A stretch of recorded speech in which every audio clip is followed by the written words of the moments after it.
Hello and welcome back to my channel. আমি পুষ্পিতা চলে এসেছি নতুন ভিডিও নিয়ে।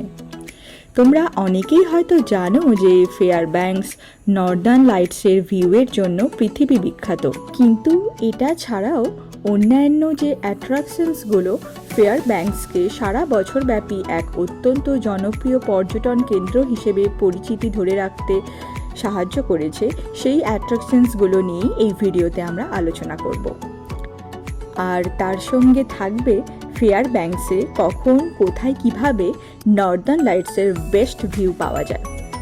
আর তার সঙ্গে থাকবে কিছু গুরুত্বপূর্ণ টিপস, যেগুলো ফলো করলে আমি নিশ্চিতভাবে আপনাদের বলতে পারি আপনারা অবশ্যই ফেয়ারব্যাঙ্কস থেকে নর্দার্ন লাইটস দেখতে পাবেন। শুরু করছি ফেয়ারব্যাঙ্কসকে আলাস্কার গোল্ডেন হার্ট বলার কারণ এবং ইতিহাস নিয়ে। আলাস্কার বিশাল ইন্টেরিয়র জুড়ে অবস্থিত ফেয়ারব্যাঙ্কস শহরটি যে শুধু ব্রেথটেকিং নর্দার্ন লাইটস আর মিডনাইট সানের ভিউ পয়েন্ট হিসেবেই জগৎ বিখ্যাত, সে তো আমরা সবাই জানি, কিন্তু এর পাশাপাশি প্রাচীন আলাস্কান কালচার আর গোল্ড রাশের ইতিহাসও ফেয়ারব্যাঙ্কসকে টুরিস্টদের কাছে জনপ্রিয় করে তোলার আরও একটা বিশাল বড় কারণ। আর সেখান থেকেই এই শহরের আরেক নামকরণ হয় golden heart of the last frontier.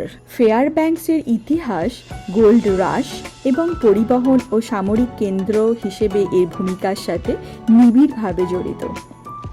শহরটি প্রতিষ্ঠিত হবার এক বছর পর 1902 সালে ফেলিক্স পেড্রো দ্বারা কাছাকাছি স্বর্ণ আবিষ্কার ফেয়ারব্যাঙ্কস গোল্ড রাশের সূচনা করে, যা এই অস্থায়ী স্টপটিকে একটি বিকাশমান বসতিতে পরিণত করতে সাহায্য করে। প্রচণ্ড শীত ও প্রতিকূল পরিবেশ থাকা সত্ত্বেও এখানকার বাসিন্দারা তাদের কিংবদন্তি আন্তরিকতা, আতিথেয়তা এবং দৃঢ় সাম্প্রদায়িক চেতনার জন্য পরিচিত, যা শহরটিকে প্রকৃত অর্থেই একটি গোল্ডেন হার্ট প্রদান করেছে। এবার আসি ফেয়ারব্যাঙ্কসের মেন অ্যাট্রাকশনগুলোতে। প্রথমেই বলতে হবে মিডনাইট সান। মে থেকে লেট জুলাই অবধি এখানে সূর্য প্রায় অস্ত যায় না বললেই চলে। এই সময় এখানে 24 আওয়ার্সই ডে লাইট থাকে। আমরা উইন্টারের শুরুর দিকে গেছিলাম, তাই এই অপূর্ব সুন্দর দৃশ্যটা মিস করে গেছিলাম। তবে যারা মে থেকে লেট জুলাইয়ের মধ্যে ফেয়ারব্যাঙ্কস যাওয়ার পরিকল্পনা তারা অবশ্যই এই মনোরম সুন্দর দৃশ্যটির সাক্ষী হতে পারবেন। এরপর আসি সান্টা ক্লজ হাউস। ফেয়ারব্যাঙ্কসে এলে নর্থ পোলের সান্টা ক্লজ হাউস হলো একটা মাস্ট ভিজিট প্লেস। এর কারণ জানতে হলে এই জায়গার একটা ডিটেলড ভিডিও আমি অলরেডি পোস্ট করেছি আমার চ্যানেলে, সেটা দেখতে হবে। তার লিঙ্ক আমি ডেসক্রিপশন বক্সে দিয়ে দিয়েছি। এরপর আসি Chena Hot Spring and Aurora Ice museum.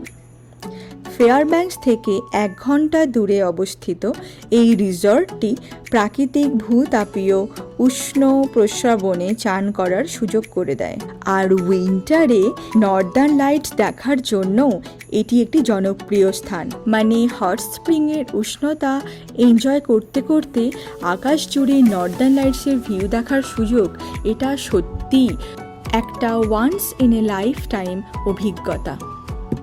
এর মধ্যে রয়েছে একটা Aurora Ice Museum. Chena Hot স্প্রিংয়ে অবস্থিত এই আইস মিউজিয়ামটি ওয়ার্ল্ডের লার্জেস্ট সারা বছরব্যাপী বরফের মিউজিয়াম, যেখানে সারা বছর ধরেই -7 ডিগ্রি সেলসিয়াস টেম্পারেচার মেনটেন করা হয়। এর মেন অ্যাট্রাকশনসগুলো হলো বরফের ঝাড়বাতি আর একটা 2 স্টোরি টাওয়ার। এছাড়া আছে নানান ধরনের বরফের বড় বড় স্কাল্পচার, আইস বেডরুম, আইস বার, এবং সেখানে গেস্টদেরকে বরফ দিয়ে বানানো গ্লাসে ককটেল সহ আরও নানান ধরনের ড্রিঙ্কস সার্ভ করা হয়ে থাকে। চলে যাচ্ছে পরের অ্যাট্রাকশনে। অ্যাট্রাকশনটা হলো চেনা লেক রিক্রিয়েশন এরিয়া। প্রায় 2000 একরের এই পার্কটাতে সকালে সুইমিং বিচ, বিকেলে বাইকিং ট্রেল, কায়াকিং, ফিশিং, এই অ্যাক্টিভিটিসগুলো টুরিস্টরা ভীষণভাবে এনজয় করে। আর রাত্রিবেলা এই পার্কের ডার্ক স্কাই, যেটা হলো নর্দার্ন লাইটস দেখার একটা অ্যাপ্রোপ্রিয়েট জায়গা। এখানে লাইট হ্যাজার্ডস নেই বললেই চলে, যে কারণে এই পার্কটা অরোরা বোরিয়ালিস দেখার একটা ভীষণ উল্লেখযোগ্য স্থান হিসেবে গণ্য হয়। পরের অ্যাট্রাকশনে যাচ্ছি, যেটা হচ্ছে পার্মাফ্রস্ট টানেল। এই টানেলটি দর্শকদের জমাট বাঁধা মাটির মধ্যে দিয়ে হাঁটতে এবং পার্মাফ্রস্টের মধ্যে এমবেড করা বরফের ফনা এবং প্রাচীন অবশেষ দেখতে সাহায্য করে। তবে এই জায়গাটা অ্যাক্সেসেবল অনলি টোর বুকের মাধ্যমে। পরের অ্যাট্রাকশানে চলে যাচ্ছি, যেটা হচ্ছে গোল্ডেন হার্ট প্লাজা। চেনা নদীর ধারে একটি জনপ্রিয় এবং খুব সুন্দর ডাউন টাউন এবং লোকজনের জমায়েতের জায়গা। এখানে ছোট ছোট গিফট শপ এবং ক্যাফে মিলে জায়গাটাকে খুবই জনপ্রিয় করে তুলেছে টুরিস্টদের কাছে। আর এর সবথেকে বড় অ্যাট্রাকশন হচ্ছে এই আলাস্কা লেখা গ্রাফিটি, যেটা একটা খুব সুন্দর ফটো বুথেরও কাজ করে। আলাস্কা ঘুরতে এলে এখানে ছবি তোলা তো মাস্ট। চলে যাচ্ছি পরের অ্যাট্রাকশানে, সেটা হলো রানিং রেনডিয়ার র্যাঞ্চ। এটা একটা রোমহর্ষক অভিজ্ঞতা, যেখানে আপনি পোষা রেনডিয়ার পালের সঙ্গে বোরিয়াল বনের মধ্যে ঘুরে বেড়াতে পারবেন। চলে যাচ্ছি পরের অ্যাট্রাকশানে, ডেল্টা জাংশন।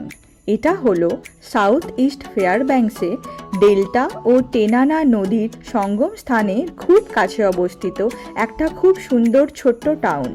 এই জায়গায় আলাস্কা হাইওয়ে শেষ হয়ে রিচার্ডসন হাইওয়ে শুরু হয়। আর আলাস্কার এত উন্নত মানের সুদূর প্রসারী এই হাইওয়ের পেছনে এই মানুষটির অবদান অনস্বীকার্য। তাই এই মানুষটির নাম অনুসারেই এই হাইওয়ের নাম রিচার্ডসন হাইওয়ে। চলে যাচ্ছি পরের অ্যাট্রাকশনে। এটা হলো রিচার্ডসন হাইওয়ের ওপর একটা ভীষণ সুন্দর গ্লেসিয়ার লুকআউট পয়েন্ট। ফেয়ারব্যাঙ্কস থেকে অ্যাঙ্করে যাওয়ার পথে এই সুন্দর লুকআউট পয়েন্টটা কিন্তু কখনোই মিস করবেন না। এগুলোই হচ্ছে ফেয়ারব্যাঙ্কসের মেইন অ্যাট্রাকশনস পয়েন্ট, যেগুলো ফেয়ারব্যাঙ্কসকে সারা বছরই ট্যুরিস্টদের কাছে অত্যন্ত জনপ্রিয় রাখে। কিন্তু এখানেই শেষ নয়, এছাড়াও ফেয়ারব্যাঙ্কসে এমন অনেক অ্যাট্রাকশনস আছে যেগুলো ফেয়ারব্যাঙ্কসের পুরনো ঐতিহ্য আর সংস্কৃতির ধারক ও বাহক। সেগুলো আমি ডেসক্রিপশন বক্সে দিয়ে দিচ্ছি। আপনাদের হাতে যদি সময় থাকে তাহলে সেই জায়গাগুলোতেও আপনারা আপনাদের আইটিনারিতে অ্যাড করতে পারেন। যাই হোক, এইবার আসি এই ভিডিওর অন্যতম একটা গুরুত্বপূর্ণ পয়েন্টে, যেটা হচ্ছে নর্দার্ন লাইটস। এখানে একটা কথা বলে রাখি, আমরা ফেয়ারব্যাঙ্কসে 4 দিন স্টে করেছিলাম, আর 4 দিনের মধ্যে 4 দিনই আমরা দুর্দান্ত নর্দার্ন লাইটস দেখেছিলাম। আর সেটা কিভাবে সম্ভব হয়েছিল আমি এই ভিডিওতে অবশ্যই শেয়ার করব। আর্কটিক সার্কেলের কাছাকাছি অবস্থিত হওয়ার জন্য ফেয়ারব্যাঙ্কস হচ্ছে নর্দার্ন লাইটস দেখার পৃথিবীর সেরা স্থানগুলোর মধ্যে একটা অন্যতম স্থান। জেনারেলি অগস্টের শেষ দিক থেকে আর এপ্রিলের শুরু পর্যন্ত টাইমটা হলো নর্দার্ন লাইটস দেখার সবথেকে বেস্ট টাইম। আমি ভিডিওর শুরুর দিকে কয়েকটা জায়গা অলরেডি মেনশন করেছি যেখান থেকে অপূর্ব নর্দার্ন লাইটস দেখা যায়, কারণ তাদের ডার্ক স্কাইয়ের জন্য। এছাড়া যে ডার্ক স্কাই স্পটগুলো আছে তার মধ্যে অন্যতম হলো বোরিয়ালিস ক্যাম্প। এটা বেশ অনেক আগে থেকেই বুক করে রাখতে হয়, না হলে অ্যাভেলেবেল থাকে না। সেকেন্ড হচ্ছে ক্লিয়ারি সামিট।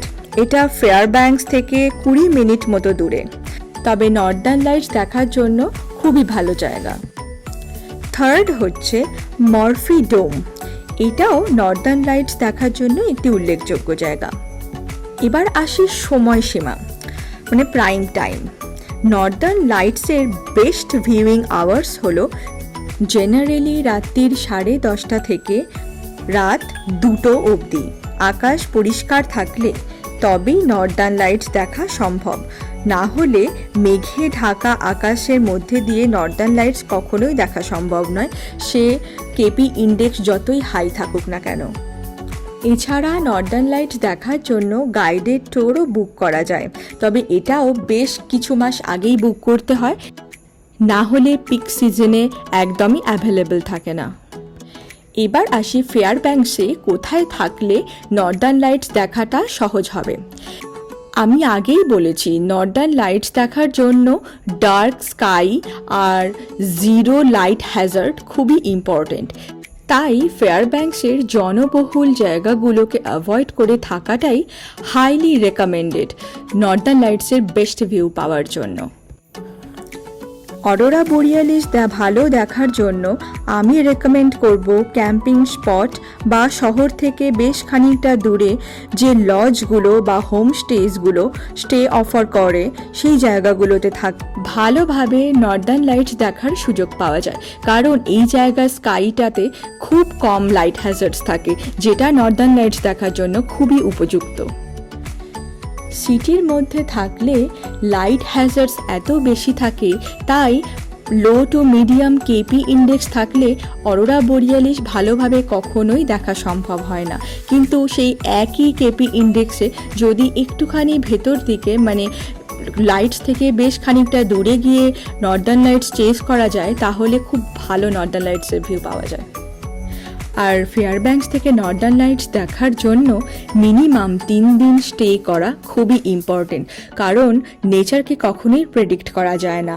আর আকাশে মেঘ থাকলে বা বৃষ্টি থাকলে কখনোই নর্দার্ন লাইটস দেখা সম্ভব হয় না। তাই আমাদের মিনিমাম হাতে যদি 3 দিন থাকে, তাহলে সেটা নর্দার্ন লাইটস দেখার চান্সটাকে একটু বাড়িয়ে দেয়। তাহলে আপনার আইটিনারি বানানোর সময় এই জিনিসগুলোই অবশ্যই মাথায় রাখবেন। ফেয়ারব্যাঙ্কস নিয়ে ভিডিও আমার এখানেই শেষ। তাহলে এই ভিডিওটা কেমন লাগলো আপনাদের অবশ্যই কমেন্ট বক্সে সেটা জানাবেন। যারা যারা এই জায়গাতে বেড়াতে যাওয়ার প্ল্যান করছেন, তাদের যদি কোনো কোয়েশ্চেন থাকে এই জায়গা নিয়ে বা আইটিনারি নিয়ে, তারাও আমাকে সেটা কমেন্ট বক্সে জানাতে পারেন। আমি অবশ্যই তাদের কোয়ারিজের উত্তর দেব। এর পরের ভিডিওতে থাকবে ফেয়ারব্যাঙ্কস থেকে ড্রাইভেবল ডিস্টেন্সে অবস্থিত ডালটন হাইওয়ের ওপর অ্যাট্রাকশনসগুলো নিয়ে। মানে এত দূর আসার পর আর্কটিক সার্কেলকে টাচ করার যে অভিজ্ঞতা, আর কিভাবে সেই অভিজ্ঞতা পাওয়া সম্ভব, আর সেই অভিজ্ঞতা পাওয়ার পর আসে একটা রিওয়ার্ডস, যেটা সারা জীবনের একটা সঞ্চয়, সেগুলো নিয়ে আমি ডিটেলে আলোচনা করব আমার পরের ভিডিওতে। এই ভিডিওটা ভালো লাগলে অবশ্যই লাইক করবেন অ্যান্ড শেয়ার করবেন আপনার বন্ধুদের বা প্রিয়জনদের সাথে। যারা বেড়াতে ভালোবাসে বা বেড়ানোর প্ল্যান করছে এই জায়গাটা, তাদের সাথেও অবশ্যই শেয়ার করবেন। আর প্লিজ আমার চ্যানেলটা সাবস্ক্রাইব করবেন। আপনাদের সাপোর্ট আমাকে আরও বেশি ইনফরমেটিভ ট্রাভেল ভিডিও বানাতে এনকারেজ করবে। তাহলে সঙ্গে থাকুন, ভালো থাকুন, সুস্থ থাকুন। দেখা হচ্ছে পরের ভিডিওতে।